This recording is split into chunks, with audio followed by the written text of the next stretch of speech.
냄새나 이 시골 노인네야. 짝! 며느리의 손바닥이 시어머니의 뺨을 갈겼습니다. 칠순 노인의 몸이 휘청거렸어요. 300명의 하객이 지켜보는 호텔 연회장 한복판에서 벌어진 일이었어요. 2천만 원짜리 명품 드레스를 입은 며느리는 고무신을 신은 시어머니를 거지 취급했습니다. 하지만 그 누구도 몰랐습니다. 저 초라한 할머니가 누구인지요. 저 낡은 보따리 안에 무엇이 들어있는지요. 그리고 오늘 이 연회장에서 무슨 일이 벌어질지요. 사연 시작 전 구독과 좋아요를 눌러주시면 그곳에 축복이 가득하시기를 바라겠습니다. 안녕하세요. 제 이름은 박말순입니다. 올해 나이 72이고요. 충청도 시골에서 고추랑 배추 농사나 짓는 늙은 할머니입니다. 적어도 겉으로는요. 동네 사람들은 저를 불쌍한 과부 할머니로 알고 있습니다.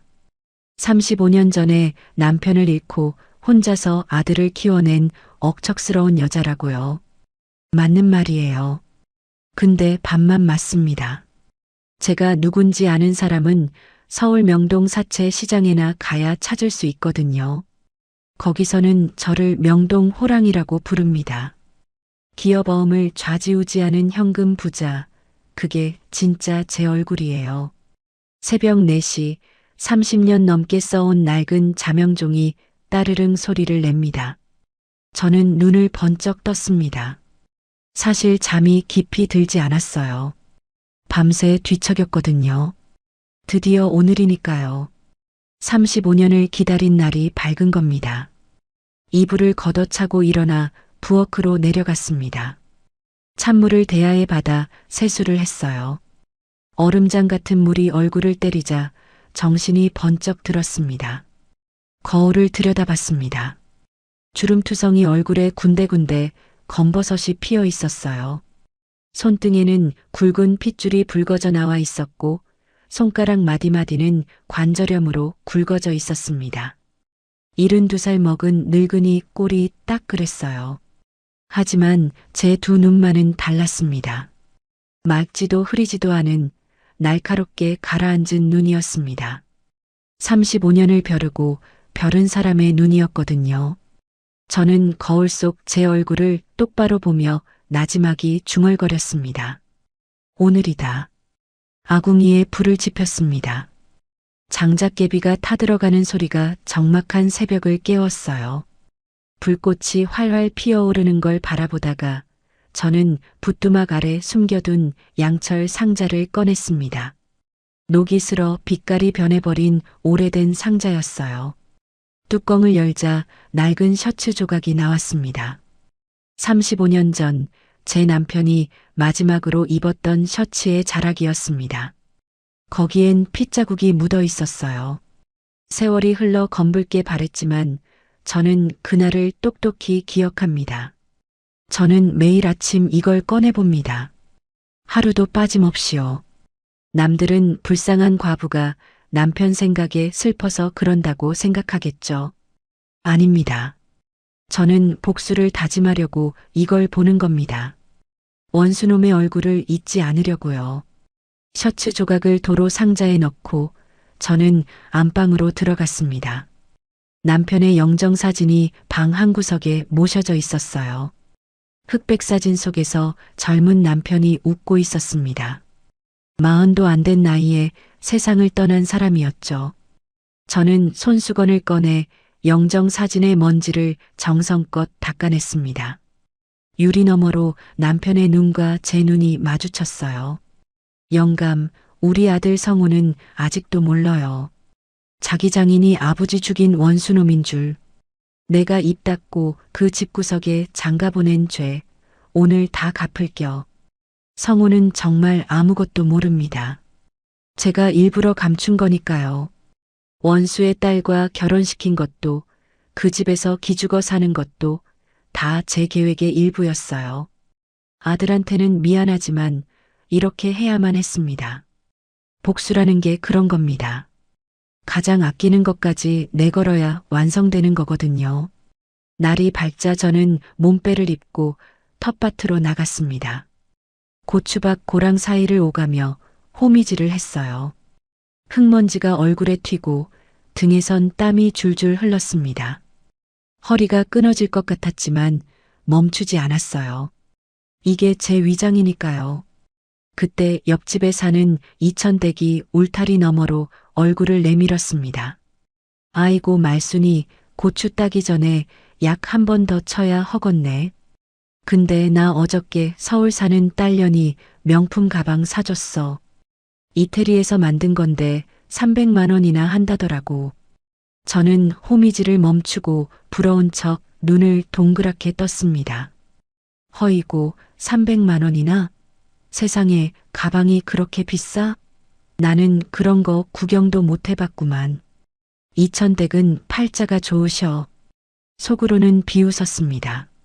300만 원짜리 가방이 뭐가 대수라고요. 제가 가진 재산의 하루 이자만 해도 그것보다 훨씬 많았거든요. 하지만 내색할 수 없었습니다. 이 동네에서 저는 그냥 불쌍한 과부 할머니여야 하니까요. 오전 9시쯤 됐을 때 고추밭 고랑 한가운데서 품속 깊이 숨겨둔 물건이 진동했습니다. 최고급 보안 스마트폰이었어요. 몸빼 주머니 속에 늘 넣어 다니는 물건이었죠. 화면에 강철수라는 이름이 떴습니다. 저의 변호사이자 오랜 세월 함께해온 동지였어요. 저는 주변을 둘러봤습니다. 이천댁이 저만치 자기 밭으로 돌아가는 게 보였어요. 저는 그제야 전화를 받았습니다. 회장님 지시하신 대로 더 로열 호텔 채권 만기일을 오늘로 딱 맞춰놨습니다. 연장 불가 통보는 정오에 발송합니다. 저는 구수한 사투리를 섞어 대답했습니다. 습관이 된 거였어요. 잉 고생했슈. 내 직접 가서 도장 찍어줄 테니께 위임장 말고 원본 딱 대기시켜. 전화를 끊고 다시 호미질을 시작했습니다. 손에 흙이 잔뜩 묻어 있었어요. 이 흙투성이 손이 오늘 밤에는 3천억짜리 서류에 도장을 찍을 겁니다. 생각만 해도 입꼬리가 올라갔지만 저는 애써 표정을 감췄습니다. 점심때가 되자 저는 읍내 우체국까지 걸어갔습니다. 30분이나 걸리는 길이었어요. 오늘이 며느리 미라의 생일이기도 하고 사돈인 최판석의 칠순이기도 했거든요. 저는 직접 캔 10년 묵은 장내삼과 토종꿀을 정성껏 포장했습니다. 택배 상자 위에 매직으로 글씨를 썼어요. 일부러 삐뚤빼뚤하게요. 사랑하는 며느리 생일 축하한다, 시어미가. 촌스러운 글씨체를 보며 저는 속으로 웃었습니다. 이게 바로 제 가면이었으니까요. 우체국 직원이 저를 보며 측은한 표정을 지었습니다. 시골에서 올라온 불쌍한 할머니라고 생각했겠죠. 저는 그 시선이 싫지 않았어요. 그래야 아무도 의심하지 않으니까요. 집으로 돌아와 마루에 앉아 땀을 식히고 있는데 전화벨이 울렸습니다. 아들 성우였어요. 저는 서둘러 전화를 받았습니다. 어머니, 저예요. 성우의 목소리가 쭈뼛거리고 있었습니다.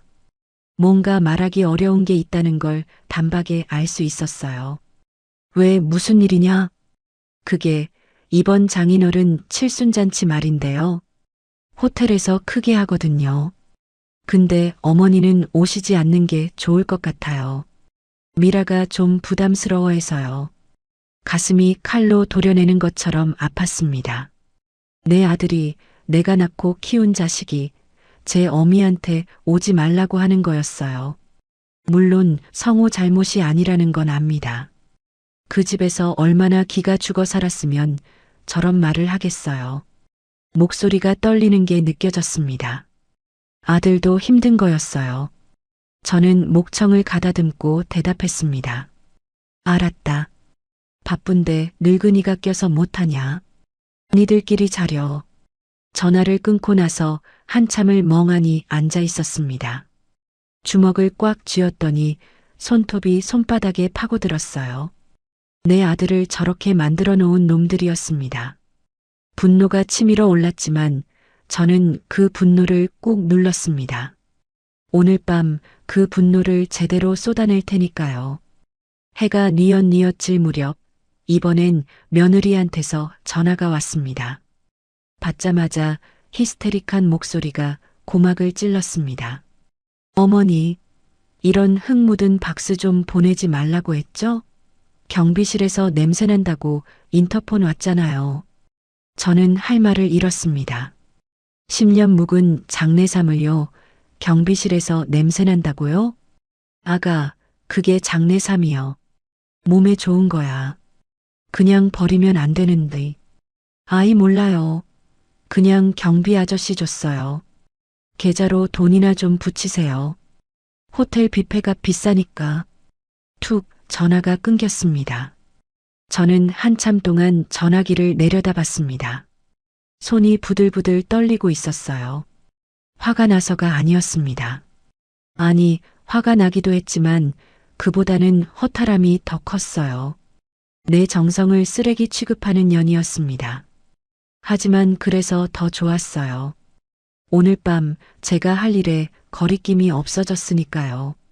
저는 방구석으로 가서 장판을 들어 올렸습니다.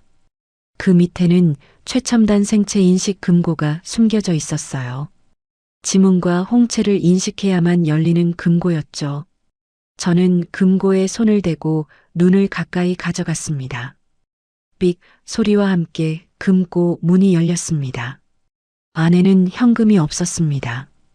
대신 수십 장의 부동산 권리증과 무기명 채권이 빼곡히 들어 있었어요. 강남 빌딩 몇 채 값어치는 되는 것들이었죠. 그리고 가장 중요한 것, 낡은 서류 봉투가 있었습니다. 저는 봉투를 꺼내 조심스럽게 열었습니다. 안에는 두 가지가 들어 있었어요. 하나는 35년 전 최판석이 직접 쓴 이중 장부의 낫장이었습니다. 그놈의 친필 메모가 적혀 있었죠. 또 하나는 남편이 죽기 직전에 남긴 고발장 초안이었습니다. 피가 묻어 있었어요. 남편의 피였습니다. 손끝이 떨렸습니다. 35년을 기다렸습니다. 이 서류를 들고 그놈 앞에 설 날을요. 저는 서류를 어루만지며 나지막이 말했습니다. 최판석, 내 놈이 훔쳐간 내 남편의 피가 이자까지 쳐서 받아주마. 그날 밤 저는 잠을 설쳤습니다. 머릿속으로 수없이 시뮬레이션을 돌렸어요. 내일 있을 일들을요. 어떻게 들어가고 뭐라고 말하고 어떤 표정을 지을지 하나하나 천장을 보며 그려봤습니다. 자정이 넘어서야 겨우 눈을 붙였습니다. 내일 입고 갈 옷은 이미 현관에 꺼내놨어요. 가장 낡고 무릎이 나온 몸빼 바지와 흙이 잔뜩 묻은 검정 고무신이었습니다. 남들이 보면 거지 같다고 하겠죠. 하지만 그게 제 전투복이었어요. 그 안에 진짜 무기를 숨기고 저는 전쟁터로 나갈 겁니다. 눈을 감으니 남편의 얼굴이 떠올랐습니다. 젊고 건강했던 시절의 얼굴이요. 저를 보며 환하게 웃던 그 얼굴이 눈앞에 아른거렸습니다. 영감, 내일이면 끝나요. 35년 만에. 기다려요. 다음 날 아침 저는 새벽 5시에 눈을 떴습니다. 자명종이 울리기도 전이었어요. 어차피 밤새 설쳤으니 일찍 일어나는 게 당연했죠. 창문 너머로 동이 트기 시작했습니다. 하늘이 검푸른색에서 서서히 붉은빛으로 물들어가고 있었어요. 피빛 같은 아침놀이였습니다. 오늘 있을 일을 예고하는 것 같았죠. 저는 부엌에 물을 끓여 목욕 준비를 했습니다. 큰 양푼에 뜨거운 물을 받아 몸을 씻었어요. 떼수건으로 팔뚝을 박박 문질렀습니다. 몸에 때를 벗기면서 마음속 망설임도 같이 씻어내는 기분이었어요. 거울 속 제 눈빛은 어젯밤과 달랐습니다. 더 이상 순박한 시골 할머니의 눈이 아니었어요. 사냥을 앞둔 맹수의 눈이었습니다. 목욕을 마치고 옷을 입었습니다. 어젯밤 현관에 꺼내둔 그 옷이었어요. 가장 낡고 무릎이 해진 몸빼 바지를 다리에 끼워 올렸습니다. 윗도리는 색이 바랜 남색 저고리를 걸쳤어요. 단추가 하나 떨어져 나간 옷이었죠. 양말은 일부러 구멍 난 걸 골랐습니다. 엄지발가락이 삐죽 튀어나오는 양말이었어요. 저는 거울을 보며 생각했습니다. 이게 내 갑옷이다. 남들 눈에는 거지처럼 보이겠지만 이 허름한 옷이야말로 오늘의 작전에 가장 어울리는 전투복이었습니다. 화장대 서랍에서 낡은 보자기를 꺼냈습니다. 어머니한테 물려받은 광목 보자기였어요. 군데군데 얼룩이 져 있었죠. 저는 이 보자기 안에 2가지를 넣었습니다. 먼저 부엌 장독대에서 30년 묵은 된장 옹기를 가져왔어요. 뚜껑을 열자 코를 찌르는 냄새가 확 퍼졌습니다. 구수하다 못해 쿰쿰한 냄새였어요. 이건 며느리를 도발하기 위한 미끼였습니다. 옹기를 보자기 한가운데 놓았어요. 그 다음이 중요했습니다. 어젯밤 금고에서 꺼낸 서류들을 방수 처리된 고급 가죽 파일에 넣었어요. 이중장부 낫장과 고발장 초안, 그리고 호텔 채권 서류까지. 이게 진짜 무기였습니다. 저는 이 가죽 파일을 된장 옹기 밑바닥에 숨겼어요. 냄새나는 된장 밑에 3천억짜리 폭탄이 숨어 있는 셈이었죠. 보자기를 단단히 묶었습니다. 겉에서 보면 그냥 시골 할머니가 된장 보따리를 들고 가는 것처럼 보일 거예요. 집을 나서기 전에 남편 영정 사진 앞에 섰습니다. 저는 깊이 절을 올렸어요. 이마가 차가운 마루바닥에 닿았습니다. 영감, 나간다. 오늘 끝내고 올게. 대문을 나서며 자물쇠를 채웠습니다. 뒤도 돌아보지 않았어요. 새벽 공기가 차가웠지만 제 가슴속은 뜨겁게 타오르고 있었습니다. 흙 묻은 검정 고무신을 신은 발걸음이 자갈길을 밟았습니다. 뚜벅뚜벅 35년을 기다린 복수를 향해 걸어갔습니다. 터미널 가는 길에 동네 사람들을 몇 명 마주쳤어요. 일찍 밭에 나가는 사람들이었죠. 김서방네 아저씨가 저를 보더니 말을 걸었습니다. 말순 할매, 이 이른 아침에 어딜 가시오? 그 보따리는 또 뭐여? 저는 환하게 웃으며 대답했습니다. 아이고, 서울 사돈 생일이라 된장 좀 가져가요. 서울 것들은 이런 맛을 몰라서 말이여. 허허, 효부시네 효부. 잘 다녀오슈. 저는 손을 흔들며 지나갔습니다. 효부라니요. 속으로 웃음이 났어요. 오늘 제가 할 일을 알면 기절할 겁니다. 읍내 터미널에 도착했습니다. 서울행 고속버스 표를 샀어요. 창구 직원이 제 행색을 힐끗 보더니 불쌍하다는 듯이 고개를 저었습니다. 저는 일부러 꾸깃꾸깃한 1,000원짜리 지폐를 주머니에서 꺼내 하나하나 세며 돈을 냈어요. 이것도 연기였습니다. 버스에 올라탔습니다. 좌석이 좁았어요. 무릎 위에 된장 보따리를 올려놓았습니다. 냄새가 은은하게 퍼지자 옆자리 젊은 여자가 인상을 찌푸리며 자리를 옮겼어요. 저는 못 본 척했습니다.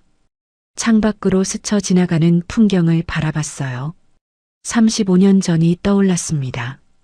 남편 장례식도 제대로 못 치르고 갓난쟁이 아들을 업고 명동사채 시장 바닥을 기어다니던 시절이요. 그때 저는 27살이었습니다. 남편이 남긴 빚이 산더미 같았어요. 최판석이라는 놈이 남편한테 뒤집어 씌운 횡령 누명 때문에 채권자들이 몰려왔거든요. 저는 그 빚을 갚으려고 이를 악물었습니다. 새벽부터 밤까지 일했어요. 청소, 식당 설거지, 공장 일 안 해본 게 없었죠. 그러다가 사채 시장에 발을 들였습니다. 처음엔 돈을 빌리러 갔다가 나중엔 돈을 빌려주는 쪽이 됐어요. 저한테는 사람 보는 눈이 있었거든요. 누가 돈을 갚을 사람이고 누가 떼먹을 사람인지 귀신같이 알아맞혔습니다. 10년이 지나자 저는 명동에서 손꼽히는 큰 손이 됐어요. 20년이 지나자 기업 어음 시장을 좌지우지하게 됐죠. 하지만 저는 절대 겉으로 드러내지 않았습니다.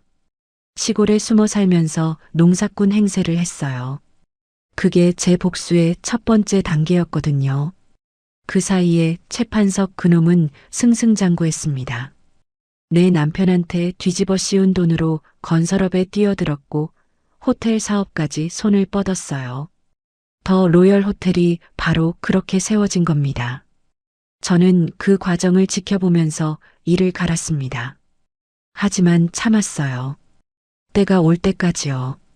그리고 그때가 바로 오늘입니다. 휴게소에 잠깐 섰습니다. 호두과자 굽는 냄새가 코를 간지렸어요. 배가 고팠지만 저는 사지 않았습니다. 주머니에 돈이 없는 척해야 했으니까요. 옆에 있던 아주머니가 저를 보더니 호두과자 봉지를 하나 건넸습니다. 할머니, 이거 드세요. 많이 샀는데. 저는 손사래를 쳤습니다. 아이고, 됐어요. 난 이가 안 좋아서 못 먹어. 거짓말이었어요. 제 이는 멀쩡했습니다. 하지만 동정을 받는 것도 연기의 일부였죠. 아주머니는 측은한 눈으로 저를 바라봤습니다. 저는 창밖을 보며 속으로 웃었어요. 서울에 도착한 건 낮 12시가 조금 넘어서였습니다. 강남 고속버스 터미널에 내리자 압도적인 마천루들이 눈앞에 펼쳐졌어요. 유리로 된 빌딩들이 하늘을 찌르고 있었습니다. 사람들이 바쁘게 오가고 있었어요. 양복을 빳빳하게 차려입은 사람들, 하이힐을 신고 또각또각 걸어가는 여자들. 저는 그 사이에서 완전히 이질적인 존재였습니다. 흙 묻은 고무신을 신고 된장 보따리를 든 시골 할머니였으니까요. 하지만 저는 알고 있었습니다. 저기 보이는 빌딩들 중 몇 채의 등기부등본에는 박말순이라는 이름이 적혀 있다는 거요. 물론 아무도 모르죠. 다 차명으로 해놨으니까요. 택시 승강장으로 걸어갔습니다. 줄이 길었어요. 제 차례가 되자 택시 한 대가 다가왔습니다. 기사가 저를 보더니 창문을 내렸어요. 그러다가 제 보따리에서 나는 냄새를 맡았는지 코를 찡그렸습니다. 할머니, 저 그쪽 안 가요. 다른 차 타세요. 승차 거부였습니다. 저는 당황한 척하며 물었어요. 아니, 왜요? 나 돈 있어요. 아이, 그 보따리에서 냄새가 나잖아요. 차에 냄새 배면 손님 못 태워요. 택시는 그냥 지나갔습니다. 그 다음 택시도 마찬가지였어요. 기사들이 저를 보고는 손을 내저으며 지나갔습니다. 뒤에 줄 선 사람들이 수군거리기 시작했어요. 저 할머니 뭐야? 냄새 엄청 나는데. 시골에서 올라왔나 봐. 불쌍하긴 한데 옆에 서 있기 힘드네. 저는 피식 웃었습니다. 다 계획대로였거든요. 저는 보따리를 내려놓고 품속에서 스마트폰을 꺼냈습니다. 최신형 기종이었어요. 택시 앱을 열고 가장 비싼 옵션을 눌렀습니다. 최고급 세단이었죠. 3분 후 검은색 고급 승용차가 미끄러지듯 제 앞에 섰습니다. 번쩍번쩍 광이 나는 외제차였어요. 정장을 입은 기사가 내려서 공손하게 문을 열어줬습니다. 박말순 고객님 모시러 왔습니다. 아까 승차 거부하던 택시 기사들의 눈이 휘둥그레졌습니다. 저는 느긋하게 고급 가죽 시트에 앉았어요. 흙 묻은 고무신을 신은 채로요. 기사에게 말했습니다. 더 로열 호텔로 가요. 에어컨 좀 빵빵하게 틀어봐요. 차가 출발했습니다. 뒤를 돌아보니 승강장에 있던 사람들이 입을 떡 벌리고 있었어요. 저는 창문 너머로 그들에게 손을 흔들어 줬습니다. 통쾌했어요. 차 안에서 강 변호사에게 문자를 보냈습니다. 도착 10분 전. 기자들 대기시켜. 답장이 바로 왔어요. 준비 완료. 20분쯤 달렸을까요? 차가 멈췄습니다. 창밖으로 웅장한 건물이 보였어요. 더 로열 호텔이었습니다. 황금색으로 번쩍이는 외관이 눈부셨어요. 50층은 좋게 되어 보이는 건물이었습니다. 정문 앞에는 분수대가 있었고 물줄기가 하늘 높이 솟아오르고 있었어요. 발레 파킹을 하는 직원들이 분주하게 오가고 있었습니다. 손님들은 하나같이 고급 승용차에서 내려 화려한 옷차림을 뽐내고 있었죠. 저 꼭대기 펜트하우스에 원수 최판석이 있을 겁니다. 내 남편을 죽음으로 몰아넣고 빼앗은 돈으로 지은 바벨탑이었죠. 35년 전에는 허허벌판이었던 이 땅이 이제는 서울에서 가장 비싼 호텔이 됐습니다. 그 돈의 출처가 어딘지 아는 사람은 이제 저밖에 없었어요. 기사가 문을 열어줬습니다. 저는 내리면서 5만 원짜리 2장을 꺼내 기사 손에 쥐어줬어요. 잔돈은 됐슈. 수고했어요. 기사가 90도로 허리를 숙여 인사했습니다. 저는 보따리를 들고 호텔 정문 앞에 섰어요. 회전문 유리에 제 모습이 비쳤습니다. 흑투성이 고무신의 낡은 몸빼, 냄새나는 보따리를 든 거지 같은 할머니였죠. 하지만 눈빛만은 달랐습니다. 사냥감을 노리는 호랑이의 눈이었어요.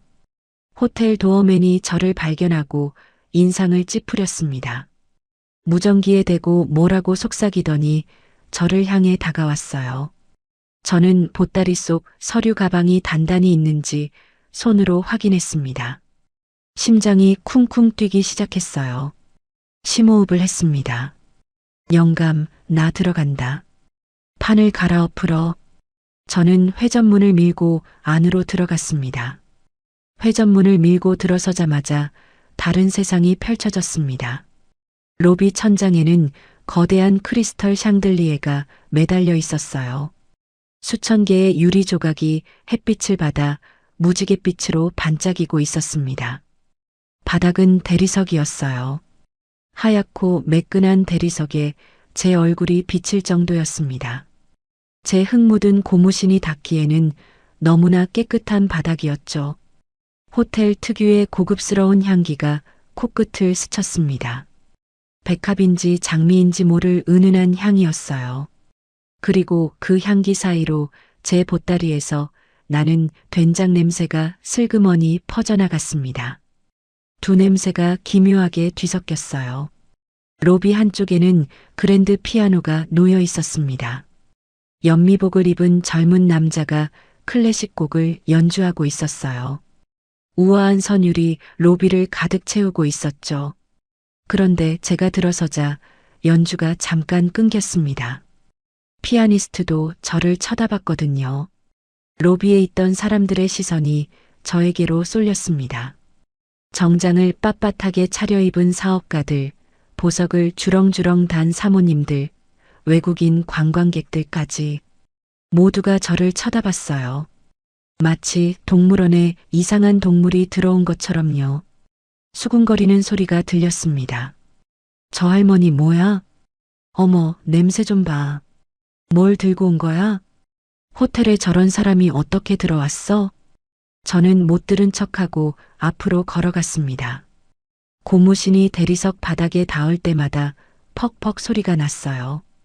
흙자국이 하얀 바닥에 찍혔습니다. 저는 일부러 발을 질질 끌며 걸었어요. 더 많은 흙자국을 남기려고요. 그때 젊은 호텔 직원이 급하게 뛰어왔습니다. 검은 정장에 금색 명찰을 단 남자였어요. 이마에 땀이 송골송골 맺혀 있었습니다. 제 앞을 가로막더니 두 팔을 벌렸어요. 할머니, 여기 들어오시면 안 됩니다. 저는 눈을 동그랗게 뜨고 물었습니다. 왜요? 나 손님인디. 아니, 여기는 그런 데가 아니에요. 물건 파는 곳 아닙니다. 나가주세요. 직원의 목소리에는 짜증이 묻어 있었어요. 저를 노숙자나 행상인쯤으로 생각하는 게 분명했습니다. 저는 보따리를 꼭 껴안으며 버텼어요. 나 물건 팔러 온 거 아니여. 오늘 여기서 잔치한다며? 사돈 칠순이라 축하하러 왔어요. 사돈이요? 무슨 사돈이요? 직원이 어이없다는 표정을 지었습니다. 그 사이에 다른 직원들도 몰려왔어요. 저를 에워싸듯이 둘러섰습니다. 로비에 있던 손님들이 구경하듯 쳐다보고 있었어요. 저는 창피함을 느꼈습니다. 하지만 그 창피함을 연료 삼아 분노를 키웠어요. 이 수치스러움 나중에 몇 배로 돌려받을 테니까요. 그때 저 멀리서 날카로운 하이힐 소리가 들려왔습니다. 또각또각또각. 점점 가까워지는 소리였어요. 저는 고개를 돌렸습니다. 심장이 쿵 내려앉았어요. 며느리 미라였습니다. 화려한 연보라색 드레스를 입고 있었어요. 허리가 잘록하게 들어간 명품 드레스였습니다. 목에는 다이아몬드 목걸이가 반짝이고 손목에는 금시계가 번쩍거렸습니다. 머리는 미용실에서 막 하고 온 듯 윤기가 흘렀어요. 완벽하게 차려입은 상류층 여자의 모습이었습니다. 그런데 그 얼굴이 문제였어요. 저를 발견한 순간 미라의 얼굴이 일그러졌거든요. 우아하던 표정이 순식간에 악마처럼 변했습니다. 눈썹이 치켜 올라가고 입술이 실룩거렸어요. 미라가 달려왔습니다. 하이힐이 대리석 바닥을 찍으며 또각또각 소리를 냈어요. 저 앞에 도착하더니 억지로 미소를 지었습니다. 하지만 입꼬리가 실룩거리고 있었어요. 화를 참느라 애쓰는 게 눈에 보였습니다. 어머니, 어머니가 왜 여기 계세요? 목소리는 높고 날카로웠어요. 남들이 들을까봐 애써 낮추려 했지만 잘 안 되는 모양이었습니다. 저는 환하게 웃으며 대답했어요. 아가, 애미 왔다. 사돈 칠순이라 귀한 선물 가져왔지. 저는 일부러 목소리를 크게 냈습니다. 로비에 있던 사람들이 더 많이 쳐다봤어요. 미라의 얼굴이 새빨개졌습니다. 이를 악물더니 제 팔을 확 잡았어요. 손톱이 살을 파고들었습니다. 아팠지만 내색하지 않았어요. 어머니, 이쪽으로 와요. 잠깐만요. 미라가 저를 끌고 로비 구석으로 갔습니다. 화물용 엘리베이터 근처 기둥 뒤였어요. 사람들 눈에 잘 안 띄는 곳이었죠. 거기까지 끌고 가더니 미라가 폭발했습니다. 미쳤어요? 여기가 어디라고 이런 꼴로 기어와요? 미라의 눈이 위아래로 제 옷차림을 훑었습니다. 낡은 몸빼, 흙 묻은 고무신, 냄새나는 보따리, 멸시하는 눈빛이었어요. 저는 그 눈빛을 정면으로 받아냈습니다. 사돈 생일인디 인사드리러 온 게 뭐가 잘못이요? 잘못이냐고요? 오늘 아빠 인생에서 제일 중요한 날이에요. 정재계 인사들 다 왔어요. 근데 시어머니가 이런 거지 같은 꼬락서니로 나타나면 내가 뭐가 돼요? 거지 같은 꼬락서니. 그 말이 비수처럼 가슴에 꽂혔습니다. 하지만 저는 표정을 바꾸지 않았어요. 오히려 속으로 웃었습니다. 그래, 더 해봐라. 내가 지금 뱉는 말 한마디 한마디가 나중에 내 목을 조를 거다. 내 친구들 다 보는데 창피해서 어떻게 살아요? 제발 좀 나가요.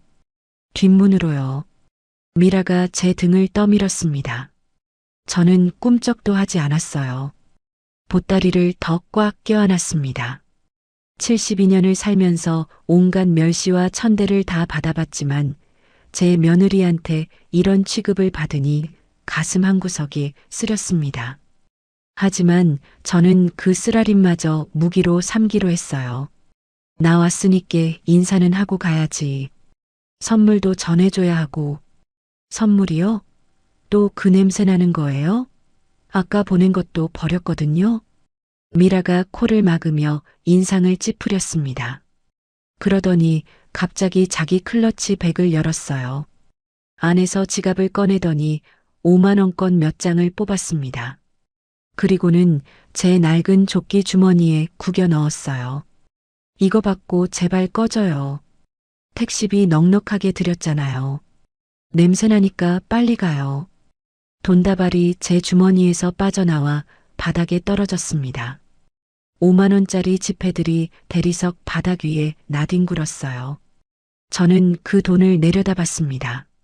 며느리의 향수 냄새와 돈 냄새가 섞여서 역하게 느껴졌어요. 저는 천천히 허리를 숙여 돈을 주었습니다.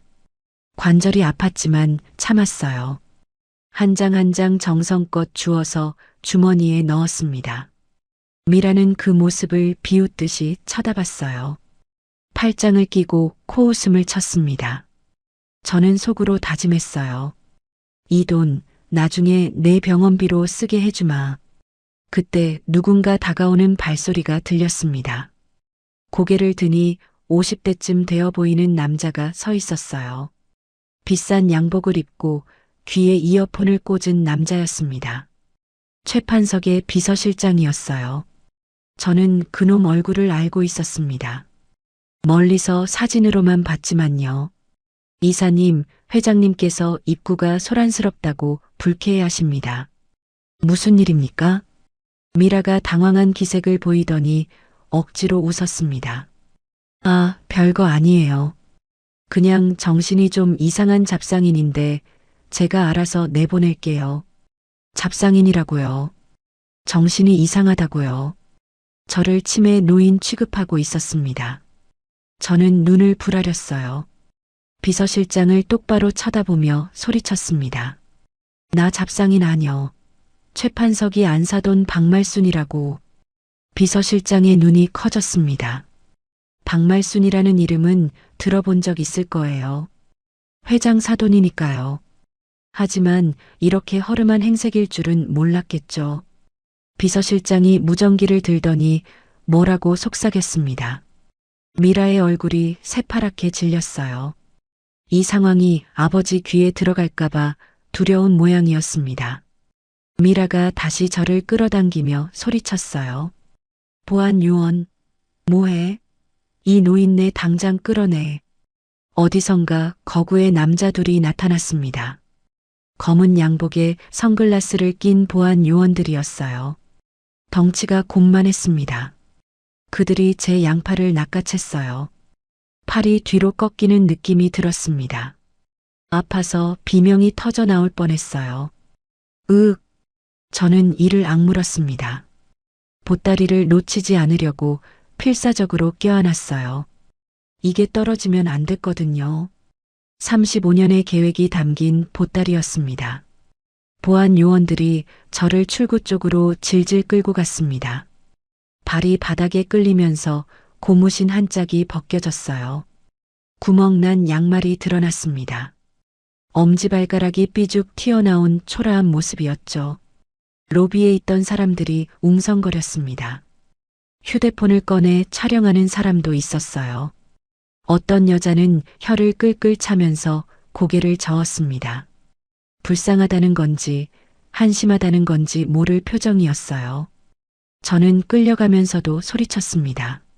나 사돈이라니께. 왜 이래? 나. 미라가 뒤에서 쏘아붙였어요. 입 닥쳐요. 창피하게. 끌려나가기 직전이었습니다. 로비 중앙에 있는 엘리베이터에서 딩동 소리가 났어요. 문이 열렸습니다. 그 안에서 익숙한 얼굴이 나왔어요. 제 아들 성호였습니다. 아들은 남색 정장을 입고 있었어요. 넥타이를 매고 구두를 신은 모습이 낯설었습니다. 평소에는 편한 옷만 입던 아들이었거든요. 처가 잔치에 맞춰 차려입은 모양이었습니다. 하지만 아들의 어깨는 축 처져 있었어요. 당당하지 못한 사람의 자세였습니다. 아들이 끌려가는 저를 보았습니다. 아들의 눈이 휘둥그레졌어요. 입이 떡 벌어졌습니다. 그리고 비명에 가까운 소리를 질렀어요. 어머니. 아들이 저를 향해 뛰어왔습니다. 구두굽이 대리석 바닥을 울렸어요. 제 심장이 쿵쾅거렸습니다. 아들의 눈에 눈물이 그렁그렁 맺혀 있는 게 보였어요. 제 아들이 저렇게 당황하는 모습을 본 게 얼마만인지 몰랐습니다. 드디어 막이 오르기 시작했습니다. 아들 성우가 달려왔습니다. 구두굽이 대리석 바닥을 울리며 쿵쿵 소리를 냈어요. 아들의 얼굴은 새하얗게 질려 있었습니다. 눈에는 눈물이 그렁그렁 맺혀 있었어요. 평소에 순둥이처럼 조용하던 아들이었는데 지금은 완전히 다른 사람 같았습니다. 아들이 저를 붙잡고 있던 보안 요원들에게 달려들었어요. 어깨로 한 명을 밀쳐냈습니다. 생각지도 못한 힘이었어요. 보안 요원이 휘청거리며 뒤로 물러났습니다. 이게 뭐 하는 짓이야? 우리 어머니야. 아들의 목소리가 로비 전체에 울려 퍼졌습니다. 처음 듣는 아들의 고함 소리였어요. 40이 넘도록 누구한테 목소리 한번 높여본 적 없는 아들이었거든요. 저는 그 모습을 보며 가슴이 뜨거워졌습니다. 내 아들이 나를 위해 싸우고 있었어요. 보안 요원들이 잠시 멈칫했습니다. 아들이 그 틈을 타서 제 팔을 잡았어요. 따뜻한 손이었습니다. 아들이 저를 뒤로 감싸며 보안 요원들을 노려봤어요. 감히 우리 어머니한테 이게 무슨 짓이야? 당신들 누구 허락받고 이래? 그때 미라가 끼어들었습니다. 하이힐을 또각거리며 다가오더니 아들의 등짝을 세게 때렸어요. 찰싹 소리가 났습니다. 당신 미쳤어? 오늘이 무슨 날인지 알아? 아빠 인생에서 제일 중요한 날이라고. 저 노인네 때문에 다 망칠 거야? 아들이 미라를 돌아봤습니다. 아들의 눈빛이 달라져 있었어요. 분노가 서려 있었습니다. 저는 그런 아들의 눈을 처음 봤어요. 노인네? 지금 우리 어머니한테 노인네라고 했어? 그럼 뭐라고 불러? 이 꼴로 나타나서 창피 주는데. 미라가 쏘아붙였습니다. 아들과 미라가 서로 노려보는 사이 소란이 점점 커졌어요. 로비에 있던 손님들이 휴대폰을 들고 촬영하기 시작했습니다. 수군거리는 소리가 벌집 터진 것처럼 웅웅거렸어요. 그때 연회장 쪽에서 누군가 걸어 나왔습니다. 사람들이 길을 터주는 걸 보니 대단한 사람인 게 분명했어요. 저는 고개를 돌렸습니다. 심장이 멎는 것 같았습니다. 최판석이었습니다. 35년 만에 보는 얼굴이었어요. 물론 저는 사진으로 그놈을 계속 봐왔습니다. 신문에 나오는 사진, 인터넷 기사에 뜨는 사진들을요. 하지만 직접 마주하는 건 35년 만이었습니다. 그놈은 많이 변해 있었어요. 예전에는 마른 체형이었는데 지금은 살이 쪄서 배가 불룩 나와 있었습니다. 얼굴도 기름지게 번들거렸어요. 머리는 반백이 됐지만 값비싼 양복을 입고 금태 안경을 쓴 모습이 어딜 봐도 성공한 사업가였습니다. 손목에는 금시계가 번쩍였고 손가락에는 커다란 다이아몬드 반지가 끼워져 있었어요. 내 남편의 피로 사들인 것들이었습니다. 저는 주먹을 꽉 쥐었습니다. 저놈이었어요. 내 남편을 죽음으로 몬 원수가 저 얼굴로 70년을 호의호식하며 살아왔습니다. 분노가 치밀어 올랐지만 저는 꾹 참았어요. 아직은 때가 아니었습니다. 판석이 저를 보더니 잠시 멈칫했습니다. 눈을 가늘게 뜨고 저를 훑어봤어요. 기억하려는 것 같았습니다. 그러다가 이내 알아본 듯 입꼬리를 올렸어요. 비열한 미소였습니다. 허허, 이게 누구신가?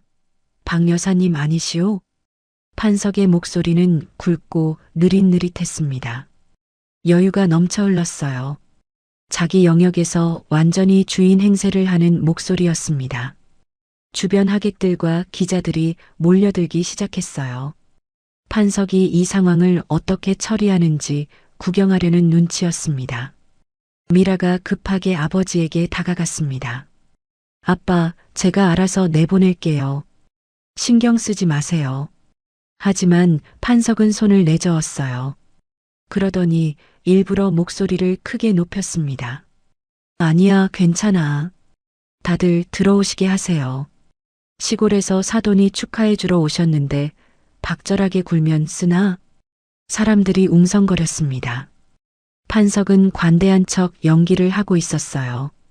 저를 돌려보내면 인색하다는 소리를 들을까봐 걱정되는 모양이었습니다. 저는 속으로 비웃었어요. 좋아, 그러면 더 좋지. 안으로 들어가야 내 계획을 펼칠 수 있으니까요. 판석이 저를 향해 손짓했습니다. 마치 개를 부르듯이요. 박 여사, 이리 오시오. 밥이나 한술 드시고 가시지. 저는 아들의 손을 뿌리치고 앞으로 나갔습니다. 벗겨진 고무신을 주워 신고 보따리를 다시 단단히 껴안았어요. 판석이 앞장서서 연회장 쪽으로 걸어갔습니다. 저는 그 뒤를 따랐어요. 미라가 옆에서 이를 갈았지만 아버지 앞에서 대놓고 반대하지는 못했습니다. 연회장 문이 열렸습니다. 저는 눈이 멀 것 같았어요. 화려함의 극치였습니다. 그랜드 볼룸이라고 쓰인 금색 간판 아래로 거대한 공간이 펼쳐져 있었어요. 천장에는 로비보다 더 큰 샹들리에가 3개나 매달려 있었습니다. 수만 개의 크리스털 조각이 빛을 받아 눈부시게 반짝이고 있었어요. 벽에는 금박으로 장식된 그림들이 걸려 있었고 테이블마다 흰 장미꽃이 수북이 꽂혀 있었습니다. 장미 향기가 은은하게 퍼져 있었어요. 손님은 적어도 300명은 되어 보였습니다. 양복을 빳빳하게 차려입은 중년 남자들, 보석으로 치장한 사모님들, 기자들까지. 다들 샴페인 잔을 들고 서서 담소를 나누고 있었어요. 한쪽에서는 현악 사중주단이 클래식 음악을 연주하고 있었습니다. 웨이터들이 은쟁반을 들고 손님들 사이를 누비며 음식을 권하고 있었어요. 정재계 유명 인사들의 얼굴이 여기저기 보였습니다. 뉴스에서 봤던 국회의원도 있었고 대기업 회장 얼굴도 눈에 띄었어요. 저는 일부러 흙 묻은 고무신을 쾅쾅 구르며 들어갔습니다. 고급스러운 페르시아산 카펫에 흙자국이 선명하게 남았어요. 사람들이 저를 보며 눈살을 찌푸렸습니다. 코를 막는 사람도 있었어요. 제 보따리에서 나는 된장 냄새 때문이었죠. 판석이 뒤를 돌아보며 하객들에게 말했습니다. 여러분, 제 사돈 어른이십니다. 평생 시골에서 농사만 지으셔서 냄새가 좀 나도 이해해 주십시오. 촌정이 깊어서 그런 거니. 사람들이 킥킥거리며 웃었습니다. 동정과 비웃음이 섞인 웃음이었어요. 저는 동물원의 원숭이가 된 기분이었습니다. 하지만 표정 하나 바꾸지 않았어요. 웃어라, 실컷 웃어. 그 웃음이 비명으로 바뀌는데 얼마 안 남았다. 판석이 웨이터에게 눈짓을 했습니다. 웨이터가 저를 구석진 자리로 안내하려 했어요. 수행원 대기석이었습니다. 기자들이나 경호원들이 앉는 자리였죠. 박 여사, 저기서 국밥이나 한 그릇 하고 가시오. 저는 고개를 저었습니다. 웨이터의 손을 뿌리치고 연회장 정중앙으로 걸어갔어요. 사람들이 홍해가 갈라지듯 길을 비켜줬습니다. 냄새 때문이었겠죠. 저는 당당하게 맨 앞 메인 테이블 근처까지 갔습니다. 판석과 미라가 앉을 자리였어요. 뷔페 테이블을 지나쳤습니다. 온갖 산해진미가 늘어서 있었어요. 랍스터, 캐비아, 한우 스테이크까지. 저는 일부러 큰 소리로 혼잣말을 했습니다. 에잉, 먹을 것도 없네. 우리 집 개밥보다 못하구만. 주변 사람들이 킥킥거렸습니다. 미라가 뒤에서 이를 가는 소리가 들렸어요. 판석이 단상에 올라가 마이크를 잡았습니다. 수백 개의 눈이 그를 향했어요. 판석은 환하게 웃으며 하객들을 둘러봤습니다. 그리고 저를 가리켰어요. 여러분, 저기 앉아 계신 분이 제 사돈어른 박말순 여사입니다. 충청도에서 농사를 지으시는 분이죠. 평생 흙만 만지셨어요. 오늘 칠순잔치를 축하해 주시러 먼 길을 오셨습니다. 박수 소리가 들렸습니다. 비웃음이 섞인 박수였어요. 어떤 사모님은 부채로 입을 가리고 킥킥거렸습니다. 저 보따리 안에 뭐가 들었는지 궁금하시죠? 아마 된장 아니면 고추장일 겁니다. 촌에서는 그게 최고의 선물이거든요. 하객들이 웃었습니다. 저는 보따리를 더 꽉 껴안았어요. 그래, 웃어라. 이 안에 뭐가 들었는지 알면 웃지 못할 거다. 저는 고개를 돌려 아들을 찾았습니다. 성우가 구석에 서 있었어요. 주먹을 꽉 쥐고 고개를 푹 숙이고 있었습니다. 어깨가 부들부들 떨리고 있었어요.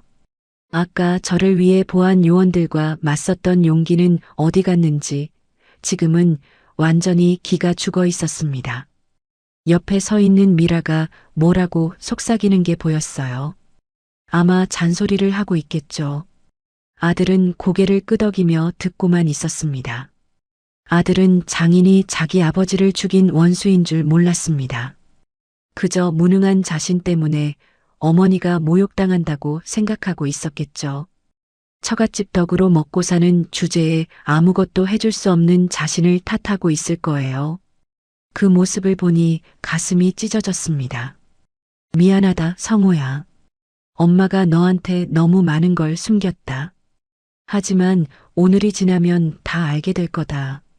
그때 엄마를 용서해 다오. 웨이터가 제 앞에 물잔을 내려놓았습니다. 반짝이는 크리스털 잔이었어요. 제 투박하고 갈라진 손과 그 잔이 묘하게 대비됐습니다. 농사일에 찌든 손이었죠. 저는 물을 단숨에 들이켰어요. 목이 말랐거든요. 긴장 때문이기도 했고 각오를 다지기 위함이기도 했습니다. 차가운 물이 목을 타고 내려갔습니다. 저는 품속의 보따리를 만져봤습니다. 된장 옹기 아래 숨겨둔 가죽 파일이 손에 잡혔어요. 차갑고 단단한 감촉이었습니다. 3천억짜리 폭탄이 거기 들어 있었어요. 이중장부, 고발장, 채권 서류까지. 최판석의 목숨줄을 쥐고 있는 서류들이었습니다. 시계를 슬쩍 봤습니다. 오후 1시 30분이었어요. 강 변호사와 약속한 시간까지 30분 남았습니다. 그때까지만 버티면 됐어요. 은행장과 금융단이 도착하면 모든 게 끝납니다. 웃어라, 최판석. 실컷 웃어라.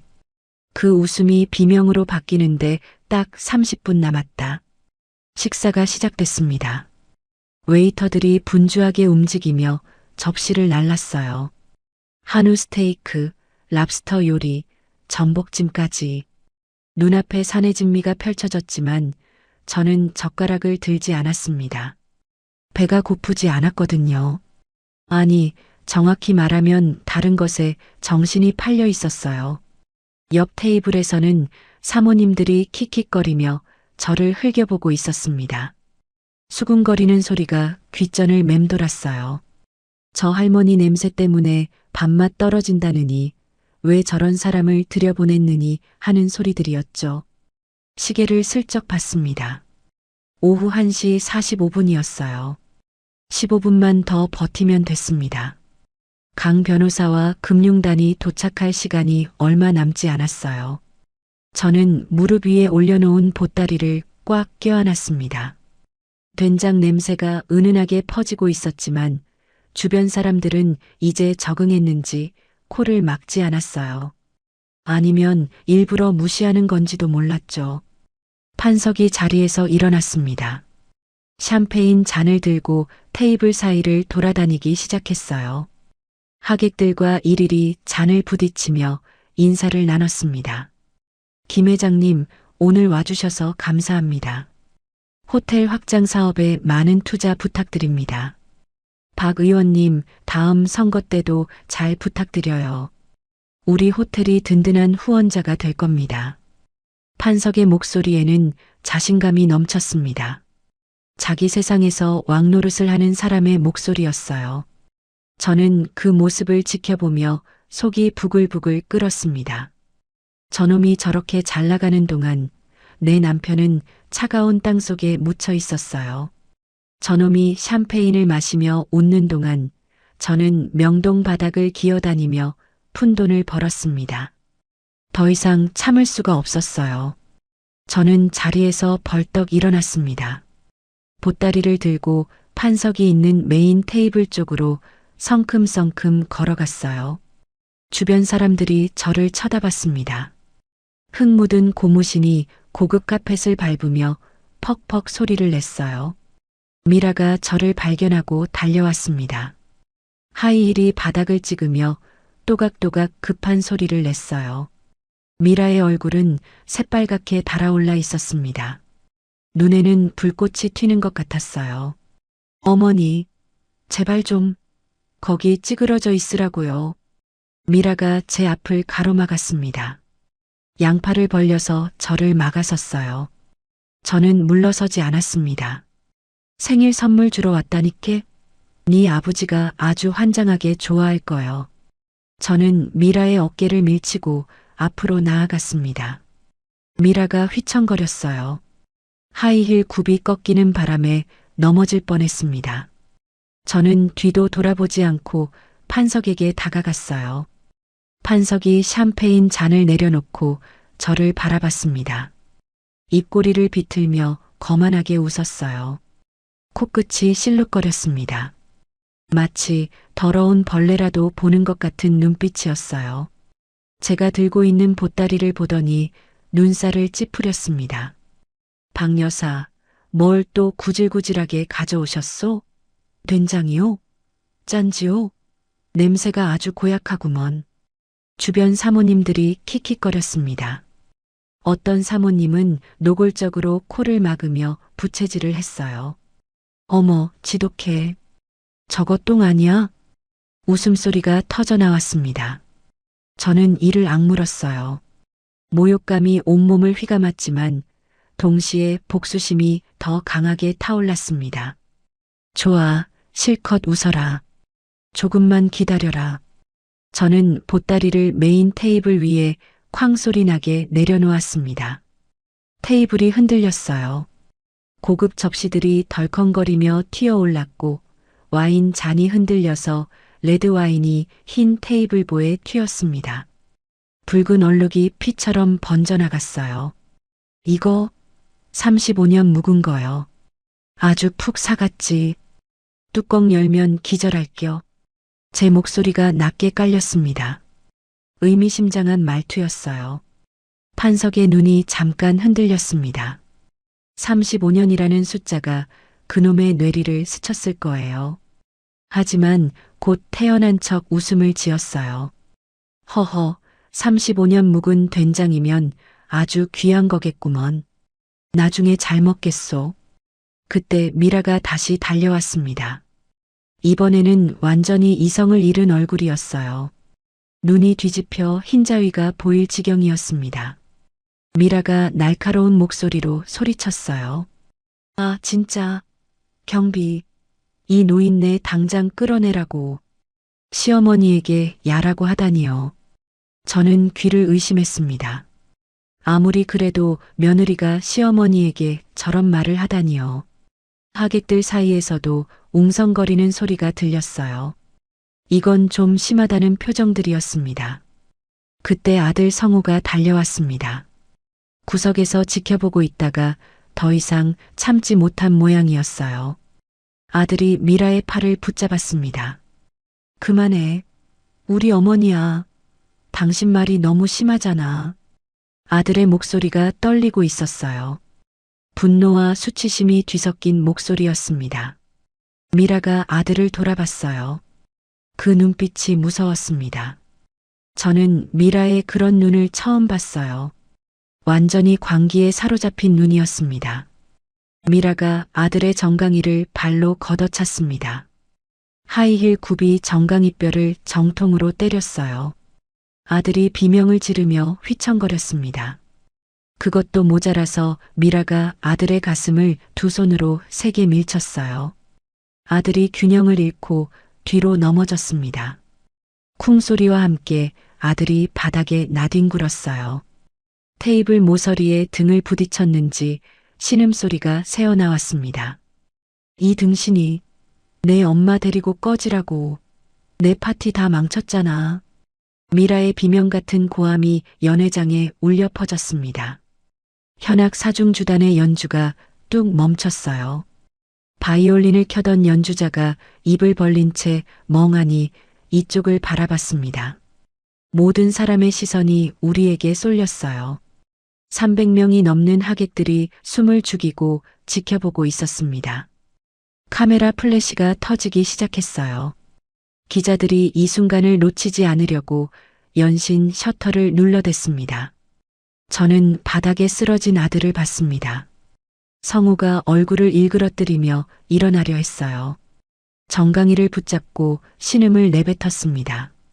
저는 눈앞이 벌겋게 물드는 것을 느꼈어요. 이성의 끈이 끊어지는 소리가 들렸습니다. 인연이 어디 하늘 같은 서방을 발로 차고 밀쳐? 내가 사람 새끼냐? 제 목소리가 연회장 전체에 울려 퍼졌습니다.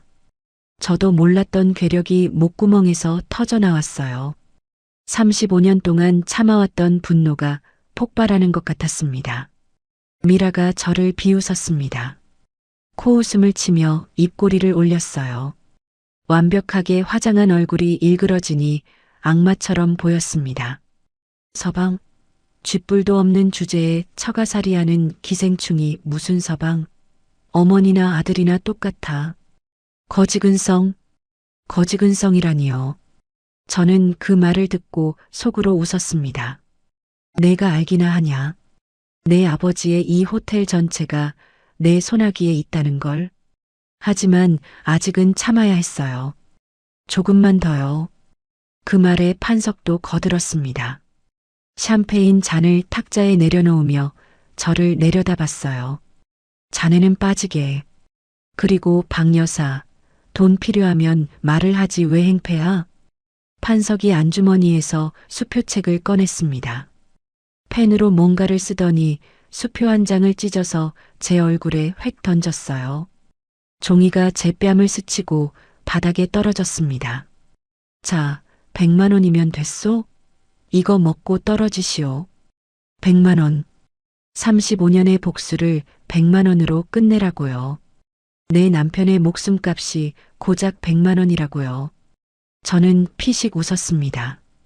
어이가 없어서 나오는 웃음이었어요. 바닥에 떨어진 수표를 내려다봤습니다. 그리고 흙 묻은 고무신 발로 수표를 지그시 밟아 비볐어요. 종이가 구겨지고 찢어지는 소리가 났습니다. 돈? 너한테 받을 돈은 이게 아닐 텐데? 제 목소리가 낮게 깔렸습니다. 판석의 눈이 잠깐 흔들렸어요. 뭔가 불길한 느낌을 받은 모양이었습니다. 저는 보따리 매듭에 손을 뻗었습니다. 이제 때가 됐어요. 안에 들어있는 진짜 선물을 보여줄 시간이었습니다. 제 손가락이 매듭을 풀기 시작했어요. 그 순간 미라가 달려들었습니다. 이거 치우라고. 미라의 손이 제 손과 보따리를 세게 쳐냈습니다. 예상치 못한 충격이었어요. 보따리가 제 손에서 빠져나갔습니다. 공중으로 붕 떴다가 바닥으로 떨어졌어요. 와장창, 귀청이 찢어지는 소리가 났습니다. 보따리 안에 있던 된장 옹기가 산산조각이 났어요. 시커먼 된장이 사방으로 튀었습니다. 30년 묵은 된장의 고약한 냄새가 확 퍼졌어요. 연회장 전체가 악취로 가득 찼습니다. 사람들이 코를 막고 비명을 질렀어요. 미라의 연보라색 명품 드레스에 검은 된장이 튀었습니다. 가슴팍과 치맛자락에 시커먼 얼룩이 번졌어요. 판석의 구두에도 튀었습니다. 반짝이던 이태리제 구두가 순식간에 더러워졌어요. 저는 심장이 멎는 것 같았습니다. 보따리가 떨어지는 것을 보면서 아찔했어요. 하지만 곧 안도했습니다. 된장 옹기 밑에 숨겨둔 가죽 파일은 무사했거든요. 방수 처리가 되어 있어서 된장이 묻지 않았어요. 검은 가죽 파일이 깨진 옹기 파편 사이에서 반짝이고 있었습니다. 저만 아는 보물이 무사했어요. 미라가 자기 드레스를 보고 비명을 질렀습니다. 두 손으로 치맛자락을 움켜쥐며 몸을 부들부들 떨었어요. 아, 내 드레스? 이거 2천만 원짜리란 말이야. 이태리에서 공수해 온 거라고. 미라의 얼굴이 일그러졌어요. 분노로 미쳐버린 것 같았습니다. 눈에서 불꽃이 튀는 것 같았어요. 이성의 끈이 완전히 끊어진 표정이었습니다. 미라가 저를 향해 손을 치켜들었어요. 손바닥이 제 뺨을 향해 날아왔습니다. 저는 피하지 않았어요. 아니, 피할 생각이 없었습니다. 왜냐하면 그 순간 연회장 문이 벌컥 열렸거든요. 검은 양복을 입은 남자들이 대열을 맞춰 들어오는 게 보였습니다. 드디어 왔어요. 미라의 손바닥이 제 뺨을 향해 날아왔습니다. 저는 피하지 않았어요. 눈을 질끈 감았습니다. 짝! 뺨이 불타는 것 같았습니다. 귀가 멍멍해지고 눈앞에 별이 튀었어요. 입안이 터졌는지 비릿한 피 맛이 혀끝에 퍼졌습니다. 이가 흔들리는 것 같았어요. 저는 휘청거리며 옆에 있던 테이블 모서리를 잡고 겨우 버텼습니다. 손에 힘이 풀려서 미끄러질 뻔했어요. 72년 인생에서 이렇게 세게 맞아본 적이 없었습니다. 그런데 이상한 일이 벌어졌어요. 그 따기 소리가 연회장 전체에 쩌렁쩌렁 울린 겁니다. 저는 고개를 들어 주변을 봤습니다. 단상 위에 있던 마이크가 켜져 있었어요. 아까 판석이 연설하면서 켜놓은 마이크였죠. 타격음이 스피커를 통해 생중계된 거였습니다. 300명이 넘는 하객들이 그 소리를 다 들었어요. 아니, 들은 정도가 아니라 고막이 찢어질 정도로 크게 울렸습니다. 연회장 안이 정적에 휩싸였습니다. 현악 사중주단의 연주는 이미 멈춘 지 오래였어요. 아무도 말을 하지 않았습니다. 숨소리조차 들리지 않았어요. 300명이 숨을 죽이고 있었습니다. 오직 미라의 씩씩거리는 숨소리만 연회장을 채우고 있었어요. 카메라 플래시도 멈췄습니다. 기자들조차 충격을 받은 듯 얼어붙어 있었어요. 저는 천천히 고개를 들었습니다.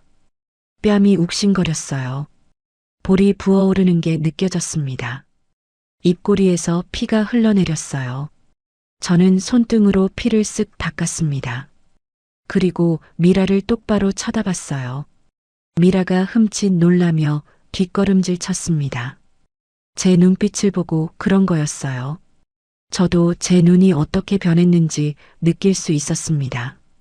밭일이나 하던 시골 노인의 눈이 아니었어요. 35년간 명동 사채 시장에서 산전수전 다 겪은 명동 호랑이의 눈빛이었습니다. 사람을 잡아먹을 것 같은 눈이었죠. 그때 아들 성우가 짐승 같은 비명을 지르며 달려왔습니다. 엄마. 아들이 저를 부축했어요. 아들의 손이 부들부들 떨리고 있었습니다. 제 팔을 잡은 손에서 체온이 느껴졌어요. 아들의 눈에서 눈물이 뚝뚝 떨어졌습니다. 제 부어오른 뺨을 보더니 아들의 얼굴이 일그러졌어요. 이를 악물고 있는 게 보였습니다. 미라는 때려놓고 잠시 당황한 기색이었어요. 손바닥을 내려다보며 자기가 한 짓을 뒤늦게 깨달은 모양이었습니다. 하지만 곧 독하게 마음을 먹은 듯 턱을 치켜들었어요. 맞을 짓을 했잖아. 감히 내 파티를 망쳐? 이 드레스값 당신들이 물어낼 거야? 판석은 옆에서 혀를 차며 중얼거렸습니다. 그러게 곱게 나갔으면 좋았잖아. 에잉, 칠순날 재수없게. 저는 아들의 부축을 받으며 천천히 허리를 폈습니다. 굽었던 등을 꼿꼿이 세웠어요. 더 이상 초라한 시골 할머니의 자세가 아니었습니다. 피가 묻은 입술을 핥으며 나지막이 말했어요. 방금 내가 친 건 내 뺨이 아니다. 미라가 눈을 깜빡였습니다. 무슨 소린지 모르겠다는 표정이었어요. 내 아비 목숨 줄이고 내년 인생이다. 제 목소리가 연회장에 낮게 깔렸습니다. 마이크가 꺼져 있었지만 또렷하게 들렸을 거예요. 주변이 너무 조용했으니까요. 그 말이 끝나자마자 연회장의 거대한 황금색 양문이 쾅 하고 열렸습니다. 모든 사람의 시선이 문 쪽으로 쏠렸어요. 저도 고개를 돌렸습니다. 심장이 쿵쾅거리기 시작했어요. 드디어 왔구나. 검은 정장을 입은 남자들이 대열을 맞춰 들어왔습니다. 30명은 좋게 되어 보였어요. 군인처럼 일사불란하게 움직였습니다. 구두 소리가 대리석 바닥을 울리며 쿵쿵 메아리쳤어요. 그들의 위압감에 하객들이 저절로 길을 터줬습니다. 홍해가 갈라지듯이요. 어떤 하객은 의자를 넘어뜨리며 황급히 비켜났어요. 맨 앞에 세 사람이 서 있었습니다. 강철수 변호사, 한미은행 은행장, 그리고 국세청 조사국장이었어요. 강 변호사는 언제나처럼 차분한 표정이었지만 눈빛에는 결의가 서려 있었습니다. 은행장은 회색 양복에 금태 안경을 쓰고 있었어요. 국세청 조사국장은 서류 가방을 들고 있었습니다. 저는 그들의 얼굴을 보자마자 안도의 한숨을 내쉬었어요. 제 시간에 도착했습니다. 하객들 사이에서 웅성거리는 소리가 났습니다. 누군가 휴대폰을 들어 검색하기 시작했어요. 저 사람 한미은행장 아니야? 국세청 국장이 여긴 왜 왔어? 뭐야, 무슨 일이야? 저기 보자. 박말순. 명동 박말순? 설마 그 현금왕? 누군가 검색 결과를 보고 놀란 목소리로 말했습니다. 주변 사람들이 휴대폰 화면을 들여다봤어요. 웅성거림이 더 커졌습니다. 저에 대한 정보가 퍼지기 시작한 거였어요. 판석과 미라는 자기들이 부른 귀빈인 줄 알았나 봐요. 표정을 환하게 펴며 앞으로 나섰습니다. 판석이 두 팔을 벌리며 다가갔어요. 아이고, 은행장님, 국장님, 와주셨군요. 멀리서 오시느라 수고하셨습니다.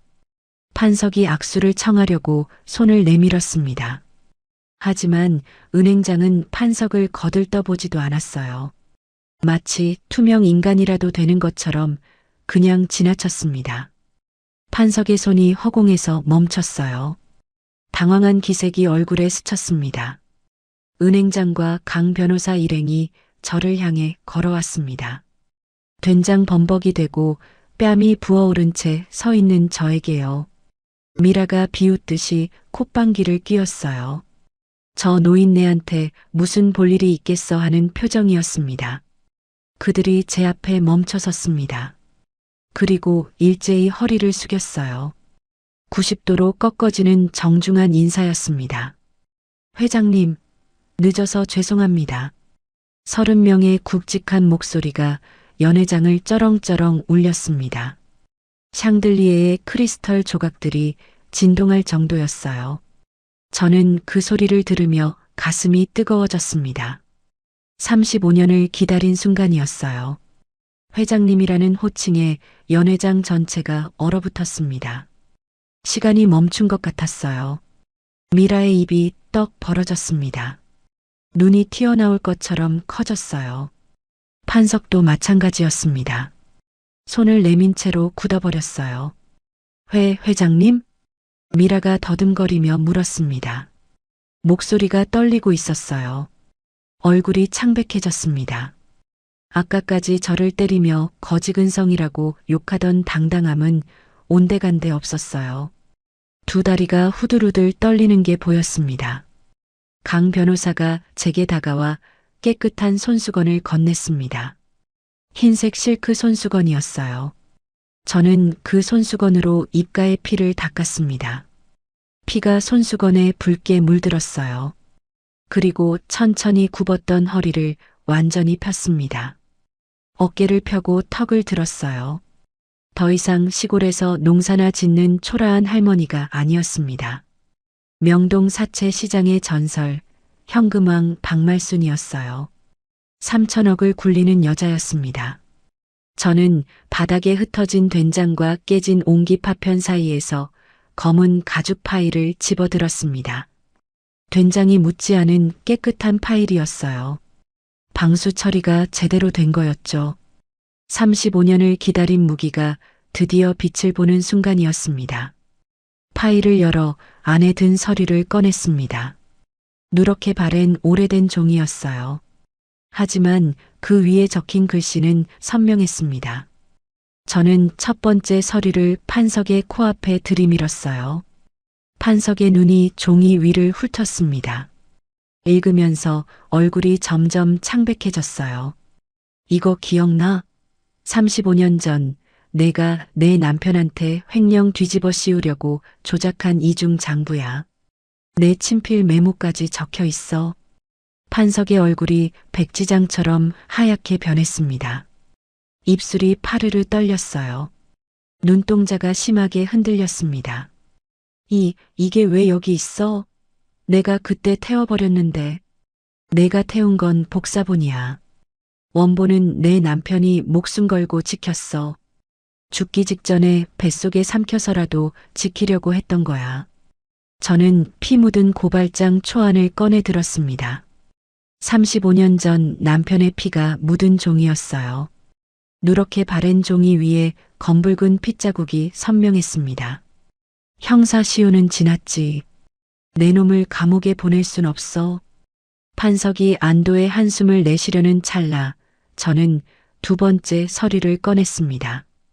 근데 이건 어쩌냐? 호텔 주식 양도 담보 계약서와 채무 불이행에 따른 소유권 이전 통보서였어요. 은행장이 옆에서 마이크를 잡았습니다. 최판석 씨, 귀하의 3천억 채무 만기가 오늘 정오부로 종료됐습니다. 계약 조항에 따라 호텔 경영권과 지분 전량은 최대 채권자인 박말순 회장님께 귀속됩니다. 3천억. 그 숫자가 연회장에 메아리 쳤습니다. 하객들이 술렁거렸어요. 3천억이라는 말에 다들 숨을 삼켰습니다. 판석의 다리에서 힘이 풀렸어요. 털썩 주저앉았습니다. 금태 안경이 코에서 미끄러져 바닥에 떨어졌어요.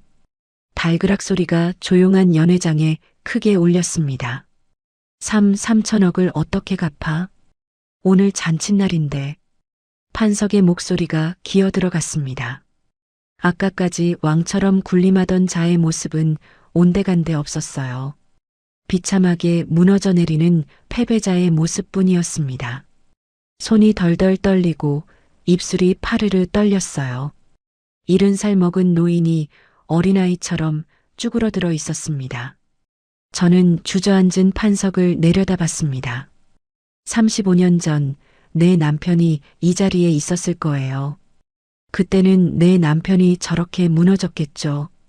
억울하게 누명을 쓰고 모든 것을 잃고 결국 목숨까지 잃었어요. 차가운 땅 속에 묻힌 남편의 얼굴이 떠올랐습니다. 젊고 건강했던 남편이 하루아침에 범죄자로 몰렸던 그날이요. 저는 그 기억을 떠올리며 차갑게 말했습니다. 내가 훔쳐간 내 남편의 피가 이자까지 쳐서 오늘 다 받는다. 제 목소리는 떨리지 않았습니다. 35년을 기다렸으니까요. 이 순간을 위해 살아왔으니까요. 연회장 전체가 술렁거렸습니다. 300명의 하객들이 웅성거리는 소리가 파도처럼 밀려왔어요. 휴대폰을 꺼내 검색하는 사람, 옆 사람과 귓속말을 나누는 사람, 믿을 수 없다는 듯 고개를 젓는 사람. 저마다 다른 반응이었지만 한 가지는 같았습니다. 모두 저를 다시 보기 시작했다는 거예요. 아까까지 거지 취급하던 그 눈빛들이 완전히 달라져 있었습니다. 판석이 바닥에 주저앉은 채로 부들부들 떨고 있었어요. 금태 안경이 떨어져 나간 얼굴이 한심해 보였습니다. 하지만 그놈은 포기하지 않았어요. 갑자기 고개를 번쩍 들더니 날카로운 목소리로 소리쳤습니다. 다 거짓말이야. 저 노인네가 미친 거야. 이중장부? 말도 안 돼. 판석이 비틀거리며 일어섰습니다. 양복에 된장이 튀어 엉망이 됐지만 그래도 허세를 부리려 했어요. 하객들을 둘러보며 애원하듯 말했습니다. 여러분, 저 여자는 정신이 이상한 사람입니다. 치매 노인이에요. 금융 사기꾼들한테 속아서 저러는 겁니다. 저는 피식 웃었습니다. 마지막 발악이었어요. 강 변호사가 앞으로 나섰습니다. 서류 가방에서 추가 문서를 꺼냈어요. 최판석 씨, 여기 35년 전 횡령 사건의 검찰 수사 기록이 있습니다. 당시 담당 검사가 뇌물을 받고 수사를 종결했죠. 그 검사에 잡힐 진술서도 확보했습니다. 판석의 얼굴이 흙빛으로 변했습니다. 입술이 파르르 떨렸어요. 더 이상 변명할 구석이 없어 보였습니다.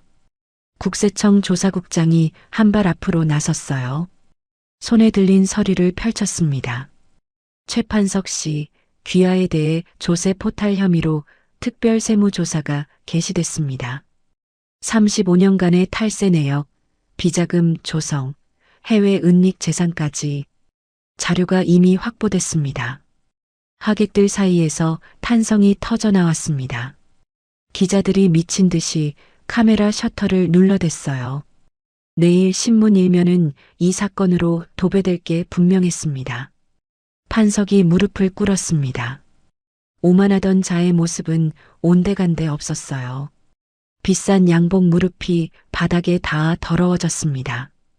마치 짐승처럼 네 발로 기어서 제 앞으로 다가왔어요.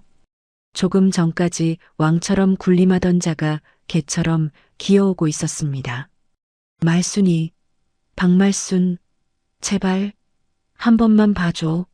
우리 사돈 아니야? 손주들 생각해서라도 내가 잘못했어. 다 내가 잘못했어. 판석의 눈에서 눈물이 흘러내렸습니다. 진심인지 연기인지 모를 눈물이었어요. 하지만 저는 흔들리지 않았습니다. 손주라니요. 저는 이를 악물었습니다. 제 남편은 아들 얼굴도 제대로 못 보고 죽었어요. 갓난쟁이였던 성우를 단 한 번도 안아보지 못했습니다. 그런데 손주 타령을 해요? 내 손주? 내 남편은 아들 얼굴도 못 보고 죽었어. 내가 죽였으니까. 제 목소리가 차갑게 깔렸습니다. 판석이 움찔했어요. 그때 뒤에서 누군가 비명 같은 소리를 질렀습니다. 아버지가 뭘 죽여요? 무슨 소리예요? 아들 성우였습니다. 바닥에 쓰러졌다가 겨우 일어난 아들이 저를 향해 걸어오고 있었어요. 아들의 얼굴은 창백했습니다. 눈에는 혼란과 공포가 가득했어요. 아들이 제 앞에 멈춰 섰습니다. 엄마, 방금 뭐라고 했어요? 장인어른이 아버지를 죽였다고요? 저는 숨을 깊이 들이마셨습니다. 이 순간이 올 줄 알았어요. 35년간 숨겨왔던 비밀을 드디어 말해야 할 때가 온 겁니다. 가슴이 찢어지는 것 같았지만 더 이상 숨길 수 없었어요. 성우야, 앉아라. 엄마가 다 말해줄게. 저는 아들의 손을 잡았습니다. 아들의 손이 얼음장처럼 차가웠어요. 저는 천천히 말하기 시작했습니다. 35년 전 내 아버지는 건설회사 경리 부장이었어. 최판석이가 그 회사 사장이었지. 어느 날 회사에서 횡령 사건이 터졌어. 50억이 넘는 돈이 사라진 거야. 최판석이가 저지른 짓이었는데 그놈이 내 아버지한테 누명을 씌웠어. 아들의 눈이 커졌습니다. 입술이 파르르 떨렸어요. 내 아버지는 억울하다고 소리쳤어. 증거를 모으려고 했지. 밤낮 없이 서류를 뒤졌어. 그러다가 이중 장부를 찾아냈어. 최판석이가 돈을 빼돌린 증거였지. 하지만 최판석이가 검찰에 손을 써서 내 아버지를 범인으로 몰았어. 뇌물을 먹은 검사가 수사를 엉터리로 했어. 내 아버지가 찾아낸 증거는 묵살됐고 조작된 증거만 채택됐지. 저는 잠시 말을 멈췄습니다. 목이 메어왔어요. 수사가 기울고 회사에서 잘리고 동네에서 손가락질을 받았어. 친구들도 등을 돌렸지. 내 아버지는 하루아침에 범죄자가 됐어. 억울함을 호소할 곳이 없었어. 눈물이 흘러내렸습니다. 저도 모르게요. 35년 전의 기억이 생생하게 떠올랐어요. 젊었던 남편의 얼굴, 절망에 빠진 눈동자, 마지막으로 손을 잡았던 차가운 손가락. 그날 새벽 남편이 집을 나서던 뒷모습이 아직도 눈에 선했습니다. 내 아버지는 결국 못 견뎠어.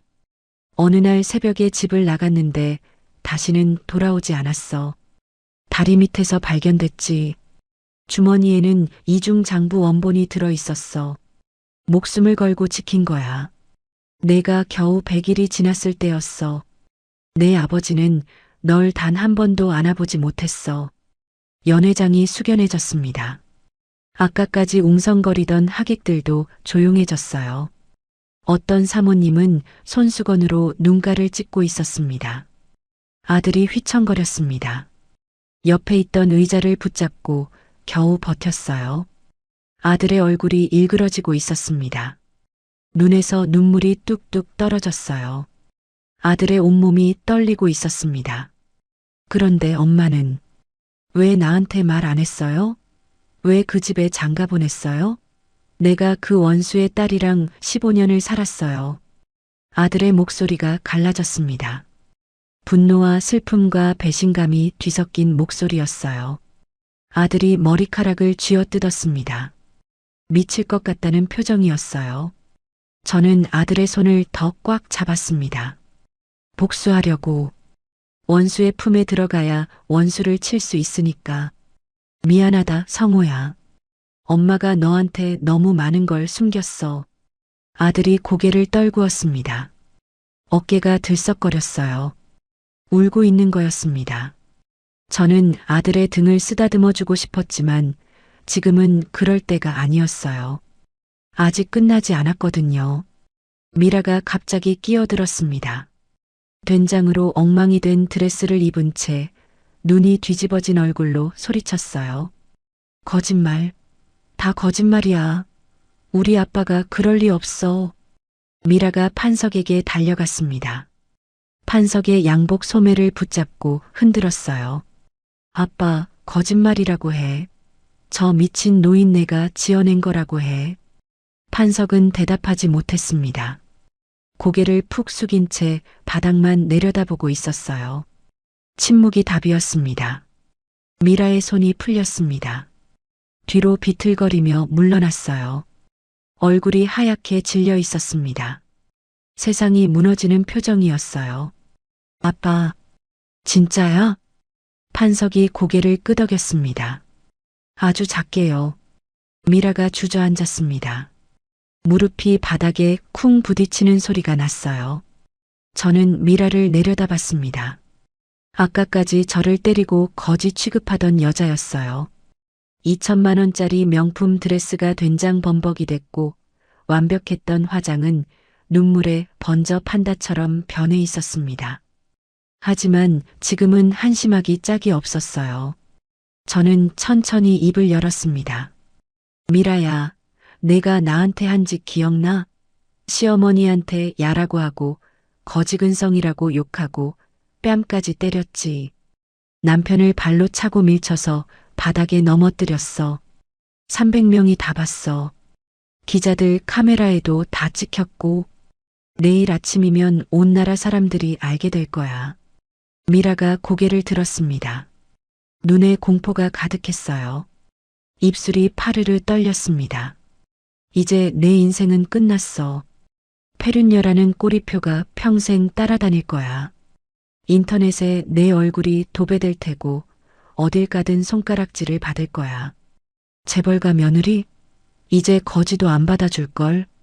아니, 거지가 훨씬 품이 있을 거야. 미라가 울음을 터뜨렸습니다. 어린아이처럼 엉엉 울었어요. 바닥에 주저앉아 두 손으로 얼굴을 감싸고 흐느꼈습니다. 된장이 묻은 손으로 얼굴을 감싸니까 얼굴까지 엉망이 됐어요. 하지만 저는 동정심이 들지 않았습니다. 35년간 참아온 한이 그것보다 훨씬 컸거든요. 오히려 통쾌했어요. 저는 아들에게 다가갔습니다. 성우가 고개를 들었어요. 눈물범벅이 된 얼굴이었습니다. 눈두덩이 퉁퉁 부어 있었어요. 저는 아들의 손을 잡았습니다. 성우야, 이제 내가 선택해. 저 여자랑 계속 살래? 아니면 엄마랑 새로 시작할래? 엄마는 내 선택을 존중할게. 아들이 저를 바라봤습니다. 그리고 천천히 미라를 돌아봤어요. 바닥에 주저앉아 울고 있는 미라를요. 아들의 눈빛이 변했습니다. 분노와 결심이 서린 눈이었어요. 아들이 자기 손가락에서 결혼 반지를 빼냈습니다. 금반지가 번쩍였어요. 15년간 끼고 있던 반지였습니다. 아들이 그 반지를 바닥에 던졌어요. 땡그랑 소리가 조용한 연회장에 울렸습니다. 반지가 대리석 바닥 위에서 대굴대굴 굴러갔어요. 난 엄마 편이야. 그리고 아버지 편이야. 평생 엄마 편일 거야. 그 한마디에 저는 눈물이 왈칵 쏟아졌습니다. 35년을 기다린 보람이 있었어요. 아들이 저를 안아줬습니다. 아들의 품이 따뜻했어요. 남편이 못다 안아준 아들을 제가 평생 안아줬습니다. 이제야 그 아들이 저를 안아주고 있었어요. 미라가 바닥에서 비명을 질렀습니다. 안 돼. 성호 씨, 가지 마. 하지만 아들은 돌아보지 않았어요. 저를 껴안은 채 미라에게 등을 돌렸습니다. 그게 답이었어요. 35년의 복수가 드디어 결실을 맺는 순간이었습니다. 연회장을 빠져나왔습니다. 아들이 제 손을 꼭 잡고 있었어요. 따뜻한 손이었습니다. 저는 아들의 손을 놓지 않았어요. 35년 만에 처음으로 아들과 이렇게 손을 잡고 걷는 것 같았습니다. 뒤에서 소란이 계속 들려왔어요. 판석이 끌려나가는 소리, 미라가 울부짖는 소리, 기자들이 질문을 퍼붓는 소리. 하지만 저는 뒤를 돌아보지 않았습니다.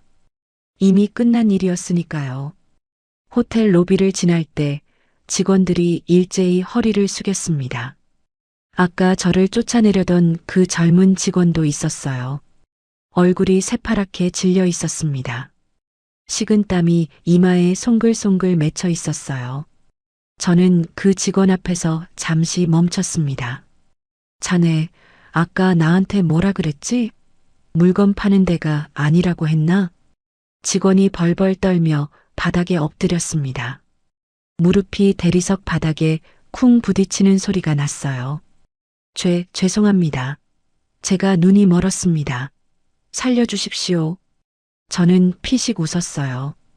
겁에 질린 얼굴이 한심해 보이기도 하고 불쌍해 보이기도 했습니다. 하지만 그냥 지나쳤어요. 용서하거나 벌 주는 건 나중 일이었습니다. 지금은 더 중요한 게 있었거든요. 호텔 정문을 나서자 검은색 고급 승용차가 대기하고 있었습니다. 강 변호사가 문을 열어줬어요. 회장님, 수고하셨습니다. 이제 어디로 모실까요? 저는 아들을 돌아봤습니다. 아들이 고개를 끄덕였어요. 우리는 말하지 않아도 같은 생각이었습니다. 공동묘지로 가자. 내 아버지한테 인사드려야지. 차가 출발했습니다. 창밖으로 서울의 풍경이 스쳐 지나갔어요. 빌딩 숲이 점점 사라지고 도로 양옆으로 산이 보이기 시작했습니다. 가을 단풍이 울긋불긋 물들어 있었어요. 저는 창밖을 바라보며 35년 전을 떠올렸습니다. 그때도 이 길을 지나갔어요. 남편의 시신을 싣고요. 갓난쟁이 아들을 업고 연구차 뒤를 따라갔습니다. 당시 저는 27살이었어요. 남편은 38살이었고요. 눈물도 안 나왔습니다. 너무 막막해서요. 앞으로 어떻게 살아야 할지 막막했어요. 장례비도 없어서 동네 사람들한테 빌렸습니다. 그때 저는 다짐했어요. 반드시 복수하겠다고요. 남편을 죽인 놈을 반드시 무너뜨리겠다고요. 그 다짐 하나로 35년을 버텼습니다. 그리고 오늘 그 다짐을 지켰어요. 1시간쯤 달렸을까요? 차가 공동묘지 앞에 멈췄습니다. 저는 차에서 내렸어요. 오후에 햇살이 따스하게 내리쬐고 있었습니다. 산비탈에 묘비들이 늘어서 있었어요. 크고 작은 봉분들이 계단식으로 자리 잡고 있었습니다. 저는 익숙한 길을 따라 올라갔어요. 35년간 혼자서 수없이 오르내린 길이었습니다.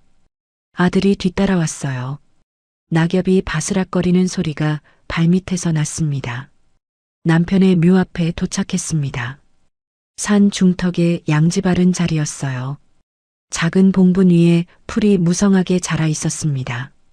묘비에는 김기태지묘라고 새겨져 있었어요.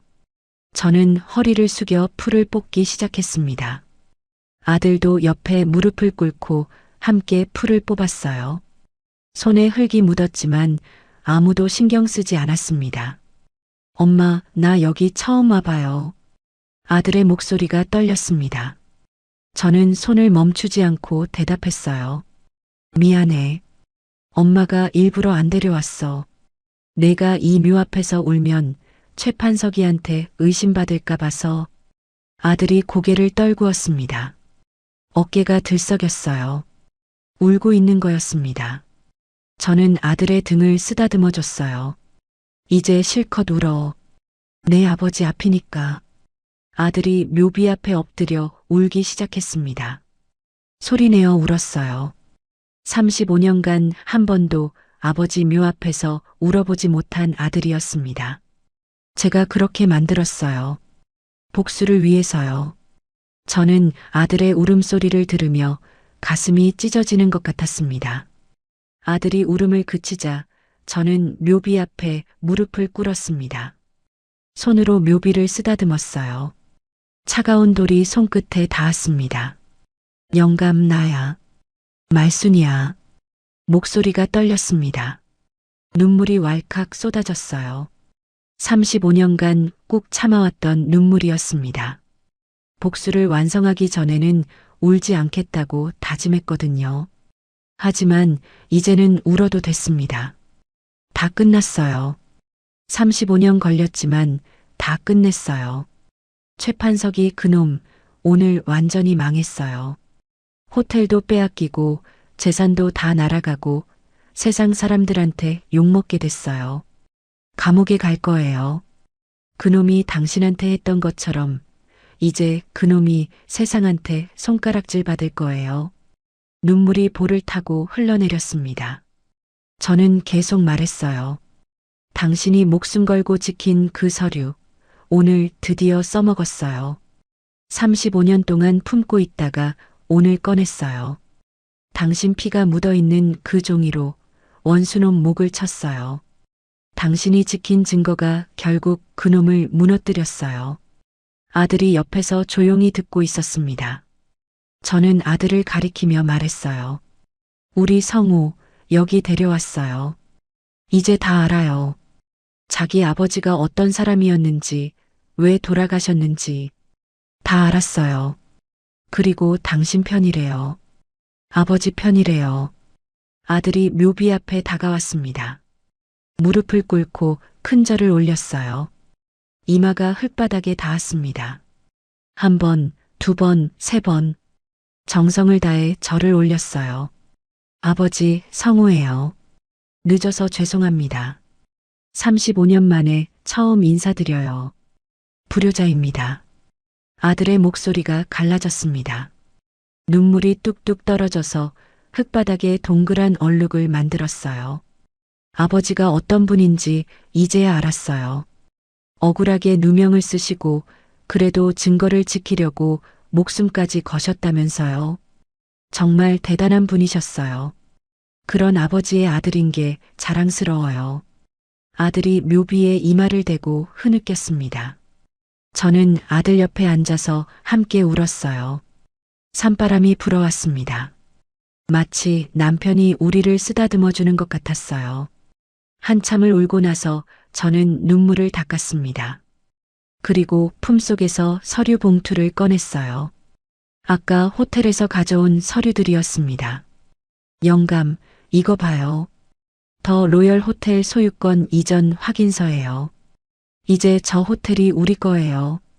최판석이가 당신 피로 세운 호텔을 내가 도로 뺏어왔어요. 저는 서류를 묘비 앞에 내려놓았습니다. 이 호텔 어떻게 할지 알아요? 이름을 바꿀 거예요. 당신 이름을 따서요. 김기태 기념관으로요. 당신처럼 억울하게 누명을 쓴 사람들을 돕는 재단을 만들 거예요. 변호사 선임비가 없어서 억울하게 당하는 사람들, 증거가 있어도 힘이 없어서 묵살당하는 사람들, 그런 사람들을 도울 거예요. 당신 이름으로요. 저는 잠시 말을 멈추고 묘비를 쓰다듬었습니다. 그리고 35년 전 당신 사건도 재수사 청구할 거예요. 무죄 판결 받아낼 거예요. 당신 명예를 회복시켜 줄게요.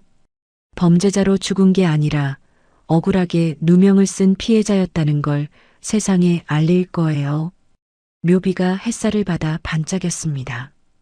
마치 남편이 웃고 있는 것 같았어요. 그리고 영감, 나 이제 시골 안 가요. 서울에서 살 거예요. 성우랑 같이요. 35년 동안 숨어 살았잖아요. 이제 당당하게 살 거예요. 당신 아내로서요. 저는 자리에서 일어났습니다. 아들도 함께 일어났어요. 저는 아들의 손을 잡았습니다. 성우야, 가자. 할 일이 많아. 아들이 고개를 끄덕였습니다. 우리는 묘를 뒤로하고 산을 내려왔어요. 강 변호사가 차 옆에서 기다리고 있었습니다. 회장님, 속보가 나왔습니다. 최판석 씨 구속영장이 청구됐답니다. 횡령 및 조세 포탈 혐의로요. 저는 고개를 끄덕였습니다. 예상했던 일이었어요. 판석은 이제 감옥에서 남은 생을 보내게 될 겁니다. 70 먹은 노인이 교도소 독방에서 쓸쓸히 늙어갈 거예요. 미라도 마찬가지겠죠. 시어머니 폭행죄로 고소할 생각이거든요. 300명 앞에서 때린 거니까 증거는 차고 넘칩니다. 차에 오르기 전 저는 잠시 하늘을 올려다봤습니다. 맑고 파란 하늘이었어요. 구름 한 점 없는 하늘이요. 석양이 지기 시작해서 하늘이 붉게 물들고 있었습니다. 마치 남편이 내려다보고 있는 것 같았어요. 영감, 잘 가요. 다음에 또 올게요. 좋은 소식 많이 가지고요. 재수사 결과 나오면 제일 먼저 알려줄게요. 저는 미소를 지었습니다. 35년 만에 처음으로 마음 편히 웃었어요. 가슴에 얹혀있던 천근만근 짐이 사라진 기분이었습니다. 복수는 끝났어요. 이제 새로운 인생이 시작됐습니다. 차가 출발했습니다. 창밖으로 공동묘지가 점점 멀어졌어요.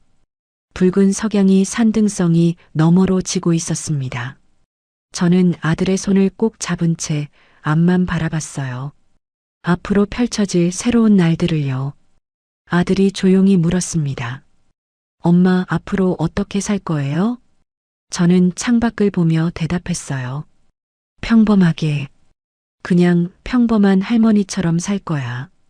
아침에 일어나서 밥 먹고 산책하고 손주들 얼굴 보고 35년간 못 해본 그런 평범한 것들 하면서 살 거야. 아들이 피식 웃었습니다.